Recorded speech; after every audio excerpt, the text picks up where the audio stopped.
पाठ 4 हमारा राष्ट्रीय पक्षी मोर। प्रत्येक देश के कुछ राष्ट्रीय चिन्ह होते हैं। उनमें से 2 राष्ट्रीय चिन्ह जीवों से संबंध रखते हैं। इन दोनों में से एक होता है राष्ट्रीय पशु तथा दूसरा राष्ट्रीय पक्षी। हमारे देश भारत का राष्ट्रीय पशु है बाघ तथा राष्ट्रीय पक्षी है मोर। इस पाठ में हम मोर के विषय में अध्ययन करेंगे। मोर पक्षी जगत का सुंदरतम प्राणी है। इसकी छाती तथा गर्दन गहरे नीले रंग की होती है। इसके सिर पर एक शिखा होती है जो मुकुट के समान दिखाई देती है। इसकी चोंच अत्यंत कठोर होती है जिससे यह सांप को भी मार देता है।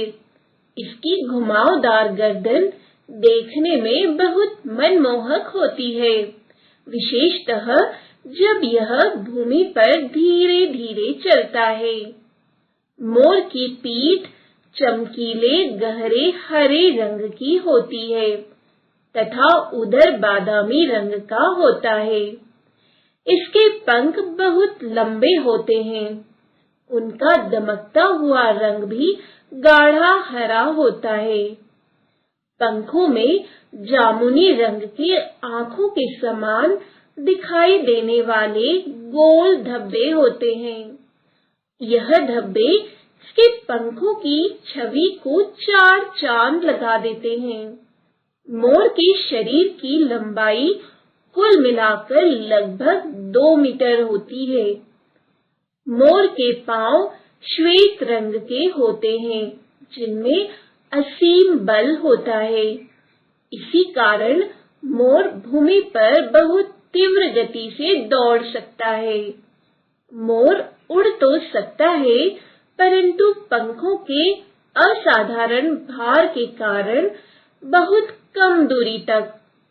सिंह, बाघ, चीता आदि हिंसक पशुओं को देखते ही मोर उड़कर निकटस्थ किसी वृक्ष की ऊंची शाखा पर झटपट जा बैठता है। फिर क्वा क्वा के उच्च स्वर में कूकते हुए मोर शेष वन्य जीवों को उनके आने की सूचना दे देता है। अनेक कीड़े मकोड़े, अनाज के दाने, रसीले शाक, मेंढक तथा घोंघे मोर का मनभाता भोजन है। जिस गांव के निकट कुछ मोर रहते हों, वहां सांप तथा हानिकारक कीट बहुत कम पाए जाते हैं। वर्षा ऋतु की रिमझिम वर्षा में मोर मदमस्त होकर नाचने लगता है तथा अपने पंखों को गोलाकृति टोकरे की भांति फैला लेता है। नाचते हुए मोर को देखना अत्यंत आनंददायी होता है। बादलों की गर्जन को सिंह की दहाड़ समझकर मोर क्वा क्वा के स्वर में शोर मचाने लगता है।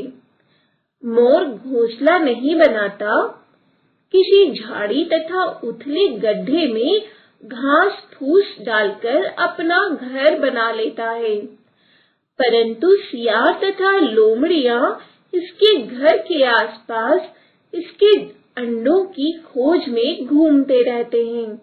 अतः मोरनी सदैव भारी वृक्षों की 2 शाखाओं की जोड़ों में अंडे देती है। मोर जितना सुंदर पक्षी है उतना ही शीघ्र उसे पालतू बनाया जा सकता है। मोर के पंखों की सुंदरता का अनुमान इस बात से लगाया जा सकता है कि श्री कृष्ण इसके पंख के अग्रभाग को अपने मुकुट में लगाते थे। हम सब भारतवासियों को अपने राष्ट्रीय पक्षी मोर की सुरक्षा हेतु भरसक प्रयत्न करना चाहिए।